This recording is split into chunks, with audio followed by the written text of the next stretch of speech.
Assalamualaikum warahmatullahi wabarakatuh. Perkenalkan, nama saya Anis Kusumaningrum dengan NIM 238212076 Prodi Ekonomi Syariah. Di sini saya akan menjelaskan mengenai sumber hukum Islam, yaitu dalil nakli dan akli, mata kuliah usul fikih dan qawaid fikih, dosen pengampu Bapak Ahmad Otong Bustami LC MAG. Hukum Islam merupakan pedoman hidup yang Allah Subhanahu wa taala turunkan kepada umat manusia sebagai petunjuk untuk menjalani kehidupan sesuai syariat. Tetapi tahukah kita dari mana asal hukum-hukum dalam Islam? Dalam kajian ilmu fikih, sumber hukum Islam terbagi menjadi dua kategori besar, yaitu dalil akli dan dalil nakli. Kedua jenis dalil ini memiliki peran yang berbeda, namun saling melengkapi dalam membentuk aturan-aturan Islam yang kokoh dan relevan sepanjang zaman. Pertama, mari kita bahas dalil nakli. Dalil nakli adalah sumber hukum yang berasal langsung dari wahyu, yaitu Al-Quran dan hadis. Al-Quran adalah kitab suci yang menjadi pedoman utama umat Islam, memuat segala prinsip dasar ajaran Islam, mulai dari akidah, ibadah, muamalah, hingga akhlak. Sebagai contoh, Allah Subhanahu wa taala berfirman dalam surat Al-Baqarah ayat 183 yang artinya, "Wahai orang-orang yang beriman, diwajibkan atas kamu berpuasa sebagaimana diwajibkan atas orang-orang sebelum kamu agar kamu bertakwa." Ayat ini secara jelas menyebutkan kewajiban berpuasa bagi umat Islam. Al-Quran memberikan dasar hukum yang sifatnya universal.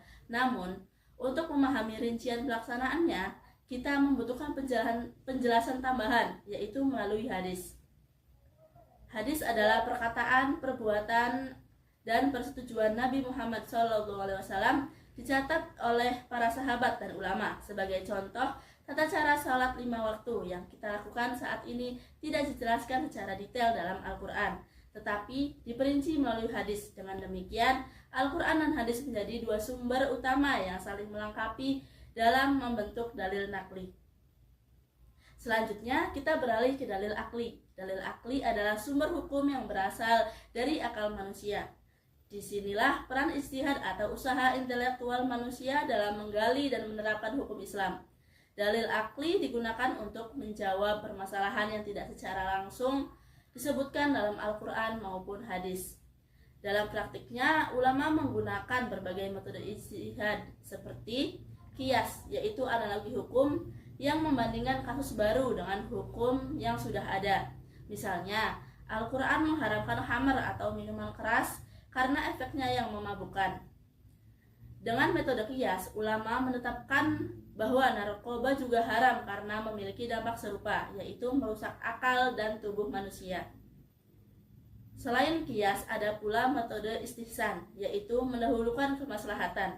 Sebagai contoh, dalam dunia medis, transplantasi organ yang tidak disebutkan dalam Al-Quran maupun hadis diperbolehkan karena memiliki manfaat besar untuk menyelamatkan nyawa manusia. Metode lainnya adalah maslahah mursalah, yaitu mempertimbangkan kepentingan umum. Contohnya adalah penetapan peraturan lalu lintas dalam konteks modern. Meskipun tidak disebutkan secara langsung dalam dalil nakli, peraturan ini dibuat untuk menjaga keselamatan dan ketertiban, sehingga sejalan dengan prinsip Islam yang mengutamakan kemaslahatan. Dalil nakli dan dalil akli saling melengkapi. Yang perlu kita pahami adalah bahwa dalil nakli dan akli tidak saling bertentangan, melainkan saling melengkapi. Dalil nakli memberikan fondasi utama, sementara dalil akli membantu menerjemahkan dan menerapkannya dalam konteks kehidupan yang terus berubah.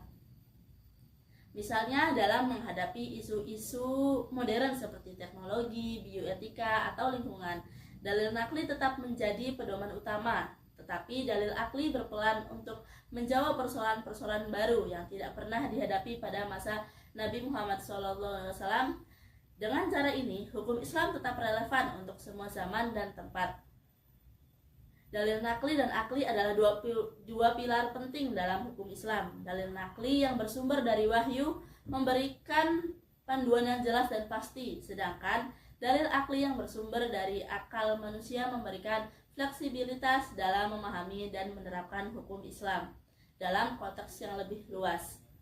Sebagai umat muslim, kita diajak untuk tidak hanya berpegang pada wahyu, tetapi juga menggunakan akal dan ilmu pengetahuan untuk memahami syariat secara mendalam. Dengan demikian, Islam menjadi agama yang tidak hanya spiritual tetapi juga rasional, mampu menjawab kebutuhan zaman tanpa kehilangan esensinya.